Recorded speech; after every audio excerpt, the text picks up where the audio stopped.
بسم الله الرحمن الرحيم. يا أيها النبي لم تحرم ما أحل الله لك تبتغي مرضات أزواجك والله غفور رحيم. قد فرض الله لكم تحلة أيمانكم والله مولاكم وهو العليم الحكيم.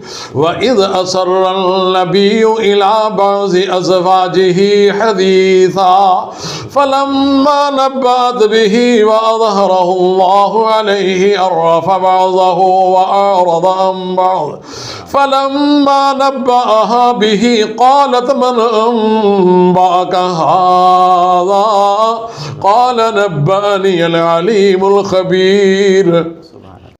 إن تتوبا إلى الله فقد صغت قلوبكما وإن تظاهرا عليه فإن الله هو مولاه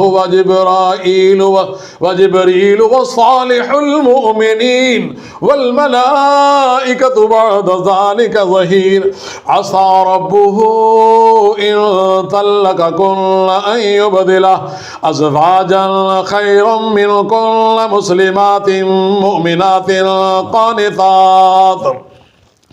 قانتات تائبات عابدات صائحات صيبات وأبكارا. يا أيها الذين آمنوا قوا أنفسكم وأهليكم نارا وقودها الناس والحجارة عليها ملائكة غلاظ شداد لا يعصون الله ما أمرهم ويفعلون ما يؤمرون. يا أيها الذين كفروا لا تعتذروا اليوم إنما تجزون ما كنتم تعملون. يا أيها الذين آمنوا توبوا إلى الله توبة نصوحا عسى ربكم أن يكفر عنكم سيئاتكم ويدخلكم جنات تجري من تحتها الأنهار يوم لا يخزي الله النبي والذين آمنوا معه نورهم يسعى بين أيديهم وبأيمانهم يقولون ربنا أتمم لنا نورنا واغفر لنا إنك على كل شيء قدير.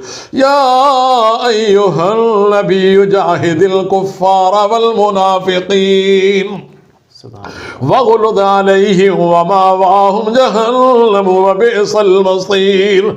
ضرب الله مثلا للذين كفروا امرأة نوح وامرأة لوط كانتا تحت عبدين من عبادنا صالحين فخانتاهما فلم يغنيا عنهما من الله شيئا وقيل ادخلا النار مع الداخلين. وضرب الله مثلا للذين آمنوا امرأة فرعون إذ قالت رب ابن لي عندك بيتا في الجنة ونجني من فرعون وعمله ونجني من القوم الظالمين. ومريم بنت عمران التي أحسنت فرجها فنفخنا فيه من روحنا وصدقت بكلمات ربها وكتبه وكانت من القانتين. سبحان الله.